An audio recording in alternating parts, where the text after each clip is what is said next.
तो गुरुग्राम में जो द्वारका एक्सप्रेसवे के तहत बन रही जो देश की सबसे बड़ी टनल है वो अब बनकर तैयार हो चुकी है, यानी अब इसका ट्रायल भी शुरू हो चुका है और यह जल्द ही खुलने की संभावना है। तो दोस्तों जानते हैं आखिर इस वीडियो में दिल्ली एनसीआर तथा दिल्ली के आसपास के इलाकों में इस द्वारका एक्सप्रेसवे से पहले के मुकाबले कितनी कनेक्टिविटी बढ़ जाएगी। तो चलिए दोस्तों शुरू करते हैं। द्वारका एक्सप्रेसवे NH8 और महरौली गुड़गांव रोड के बाद दिल्ली और गुड़गांव के बीच तीसरा सीधा संपर्क मार्ग है। यह एक्सप्रेसवे 16 लेन का एक्सप्रेसवे कंट्रोल्ड हाईवे है जो दिल्ली में शिवमूर्ति और गुरुग्राम में खेड़की दौला के बीच चलता है।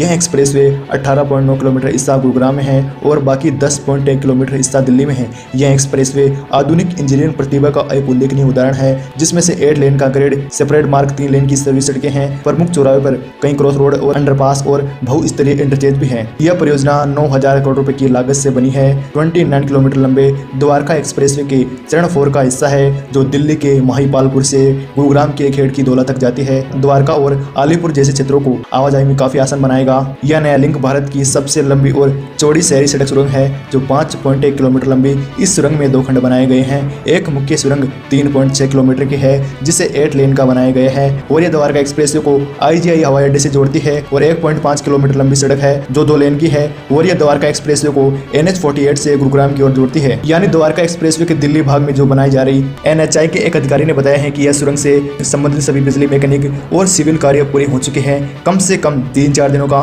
परीक्षण चल रहा है। सुरंग के अंदर दीवारें विभिन्न राज्यों जैसे पंजाब, गुजरात, छत्तीसगढ़ और मणिपुर की संस्कृति को दर्शाने वाले सभी अलग अलग चित्रों से सजी हुई है। इसके अलावा दिल्ली के चित्र है, भारतीय संसद, महात्मा गांधी और अन्य ऐतिहासिक व्यक्तियों के चित्र भी हैं। इससे सुरंग में आने जाने वाले लोगों को एक अलग ही एहसास होगा। ट्रैफिक पुलिस का कहना है कि यह टनल द्वारका एक्सप्रेसवे को दिल्ली जयपुर हाईवे से जोड़ देगी। इसमें 3.6 किलोमीटर की मुख्य सुरंग और 1.5 किलोमीटर 2 लेन सुरंग शामिल है। यह सुरंग द्वारका एक्सप्रेसवे से दिल्ली जयपुर हाईवे की ओर जाने वाले ट्रैफिक को गुरुग्राम की तरफ ले जाएगी, जिससे एयरपोर्ट तक सीधा पहुंचना संभव होगा। हाईवे पर ट्रैफिक वॉल्यूम कम होगा। भिवाड़ी, मानेसर, खेड़की दौला, नरसिंहपुर आदि इंडस्ट्रियल एरिया का ट्रैफिक अब द्वारका एक्सप्रेसवे पर डाइवर्ट होने से जाम से राहत मिलेगी। इस हाईवे पर जगह जगह साइन बोर्ड लगाए जाएंगे ताकि लोगों को आसान रास्ते की जानकारी मिले। इसकी खेड़की दौला से लेकर राजीव चौक तक दिल्ली गुरुग्राम एक्सप्रेसवे पर ट्रैफिक का दबाव कम हो जाएगा, जिससे उत्तर गुरुग्राम के इलाकों में यानी साइबर सिटी को राहत मिलेगी।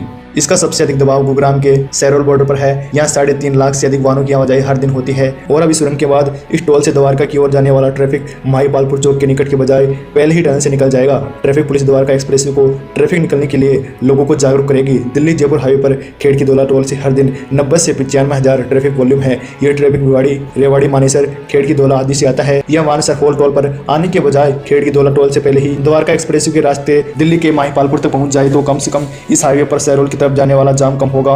नेशनल हाईवे अथॉरिटी की अफसर RV का कहना है कि दिल्ली गुरुग्राम के बीच जाम की समस्या को खत्म करने के लिए द्वारका एक्सप्रेसवे पर 5 किलोमीटर एवं IGI एयरपोर्ट गुरुग्राम 2.5 किलोमीटर के बीच टनल बनाई गई है। इन दोनों टनलों पर 10 दिन के लिए ट्रायल शुरू किया गया है, जिसमें दोपहर 12 से 3 बजे के बीच वाहनों की आवाजाही चालू रहेगी। इस समय अवधि को आने वाले दिनों में बढ़ाया जाएगा। ट्रायल के दौरान अगर किसी प्रकार की कमी सामने आती है तो उसे दूर किया जाएगा। वहीं अगर 10 दिन के ट्रायल में कोई कमी नजर नहीं आती है तो दोनों टनलों को 10 दिन के बाद जनता के लिए पूरी तरह से खोल दिया जाएगा। यह नेशनल हाईवे अथॉरिटी की अफसर शिवाली का कहना है। यह दिल्ली मार्ग के पश्चिमी हिस्सों में भविष्य के UER एक्सप्रेसवे का हिस्सा होगा। यह नई रंगपुरी बाईपास के पश्चिमी टर्मिनल के रूप में भी काम करेगा, जो नेशनल मंडेला के मार्ग के माध्यम से वसंत कुंज से जुड़ जाएगा। कुल मिलाकर दोस्तों द्वारका एक्सप्रेसवे भारत के भविष्य के विकास में एक महत्वपूर्ण कदम है। यह एक्सप्रेसवे दिल्ली के आसपास सभी एक्सप्रेसवे तथा सभी हाईवे से सीधा कनेक्ट हो जाएगा, जिससे यह एक उन्नत बुनियादी ढांचा बन जाएगा जो कनेक्टिविटी में सुधार करेगा और यातायात को भी कम करेगा और रियल एस्टेट के विकास को भी बढ़ावा देगा। तो दोस्तों आप इस गुरुग्राम के हाईटेक एक्सप्रेसवे के बारे में क्या कहना चाहोगे? और ऐसे ही वीडियो देखने के लिए हमारे यूट्यूब चैनल को सब्सक्राइब कर सकते हैं। मिलते हैं और अगली वीडियो के अंदर, तब तक के लिए जय हिंद,